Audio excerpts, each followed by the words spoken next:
Now, beginnings, they're easy. We flow and overflow with ideas. So when many authors start projects with excitement, then we go to the middle, a completely different beast. At this point, our audience is expecting things to happen. You have unfurled your story, you have different plot threads, and you need to deliver an exciting tale, with a conclusion that is still 50% of the book away. At this crucial juncture, many authors are concerned with saggy middles, dragging plots, and filling pages with fluff. So the big question is, how do we make our story interesting when we are there, in the middle of it all?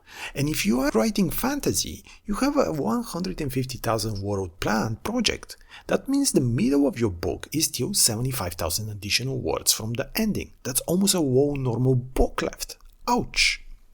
So what do we do? Well, here is the first of the three methods that may help you. We are starting with a big one.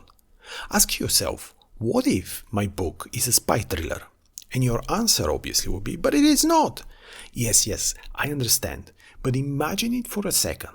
If it was, what structure would it have? Because in spy thrillers, this method of pacing becomes apparent. And once you see it there, you can apply it in any book, any genre.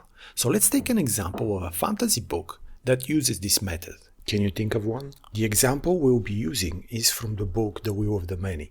It is a 240,000 words behemoth, but, and this is crucial, it does not drag. It has an extremely well-paced plot, and the spy thriller method is its secret, but don't tell anyone. Alright, so how? Think of your story as a river, and as any river, it has twists and turns. Now think of your character as a current, a force within the river. Because the story has many moving parts, the character agency is not the only thing that influences the story path, the river direction. But what makes the story interesting is your protagonist struggling against the river current, trying to change the course of events and thus creating tension. And this movement is really important. It gives the readers a sense of progression. And the turns and twists are what keeps the story fresh. Now in a spy thriller, the river path is influenced by several factors, but also other players in the spy story, each one exercising an influence on the story and demanding it twists and turns their way. So let's give a concrete example here. Let's say our main character is spying for the CIA during the Soviet times. Let's locate them in East Berlin. So our character has a mission and a secret to uncover, whatever that may be. So the Soviet KGB plus the East German Stasi are trying to uncover who the spy is. They are on our protagonist's tail. That is the second powerful story current. And usually to add to the tension, we have an added storyline, like for example an informant that needs to be extracted, as well as to add to the tension. So now our protagonist has to fulfill their mission, which is to spy and uncover a secret, while avoiding attempts to be discovered themselves and their double identity. And all this while also trying to help the CIA informant escape the city. What actually happens here is that our protagonist's motivations are pulled in three different directions, in three different river paths, and they all need to be navigated.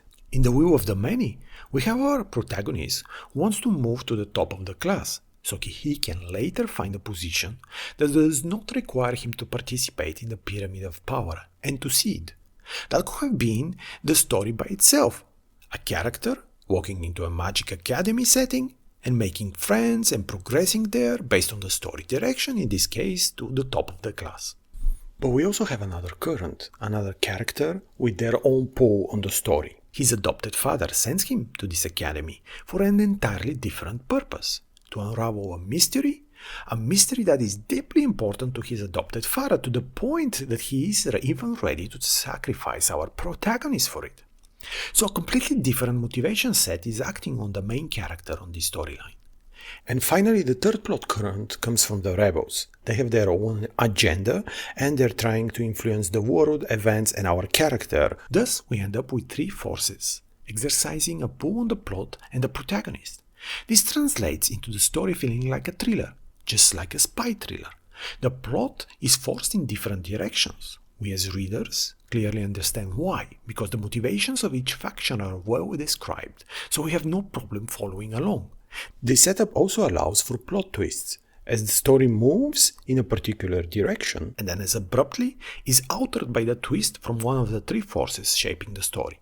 This ensures that instead of the plot feeling stale at the 50% mark, there's constant tension as the protagonist's main progression is constantly impaired, thrown in different directions, and always on the verge of being derailed. More importantly, he's navigating 3 different stories, 3 different currents. His class progression, his mystery exploration, the demands of the rebels.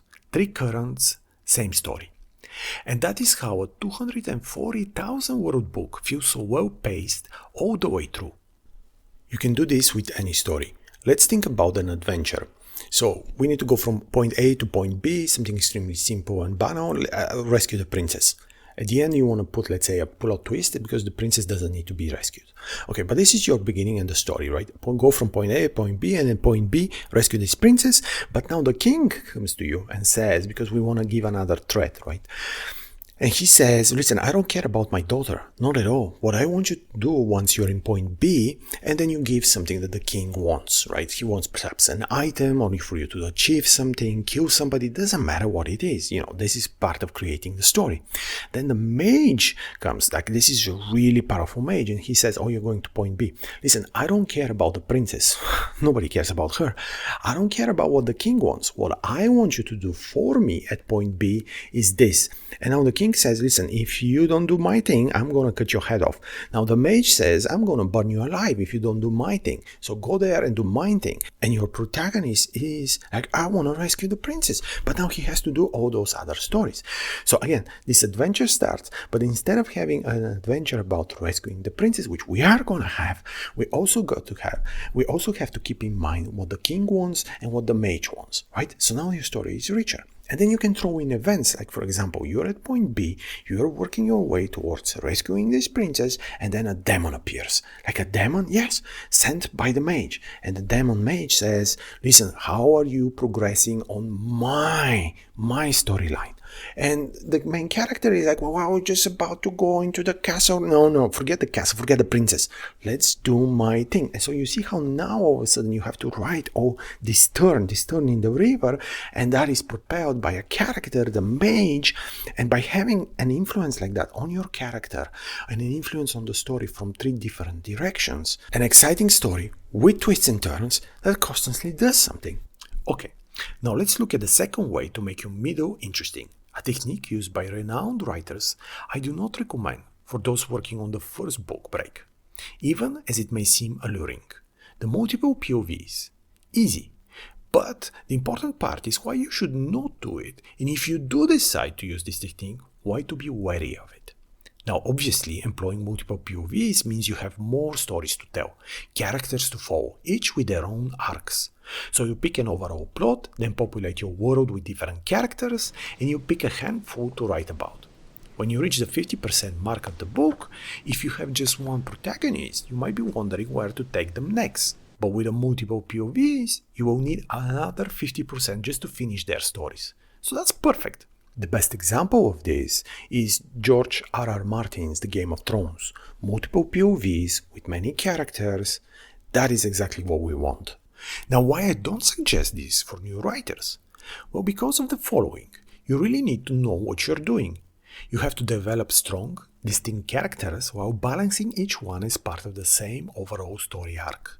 With many characters also comes the inevitable problem of the reader being divided between who they like the most. This means every single POV character needs to be compelling, and that's challenging, maybe even impossible, for all of them. What inevitably happens is that some characters and their stories become favorites, and when you switch to another, the reader revolts, feeling robbed of the good story, and now forced to follow someone they don't find as engaging. So in order to pull this off, you need to be an expert. Yet still, if you think about the Game of Thrones books, perhaps, like me, you will immediately think of a character and story you loved, and a slog that was following others you weren't as interested in. In other words, we are back to the same issue. At the 50% mark, we have some characters we would love to spend time with, and others we just want to skim over their stories. It's an improvement over the whole book being slow, but use this second method with care, and only after you know how to write a truly engaging POV. In short, more may be less. The third method to improve your book middle is by adding secondary plots. In other words, for your story to have subplots. Thus, by the middle of the book, our protagonist is busy resolving them before we move to the main story resolution at the 90% mark. This works, but just like with the many POVs method, the many subplots trick has a big drawback, especially if the reader becomes aware of what we are doing. This will lead them to the realization that we are spinning our wheels and that we are running around in different story directions, but not advancing on the main story plotline. The reader will get impatient with us. And consider this, if the subplot is more interesting than the main plot, then we have a problem. For it should be the main plot then, right? But if it isn't, then is it not as interesting? And if we spend too much time on subplots, the reader will feel it, will demand that we advance on the main story structure or close the book that will now be stagnating in their eyes. So subplots in moderation, when they can enrich the main story and when they can be wrapped up well. And critically, they need to advance the main storyline. Thus, they are not substitutes for the main plot but reinforce it, serve as milestones and move the story forward. And that is in every story. Use them too much to fill pages and be wary of the backlash. One final method I will mention is the substitute technique.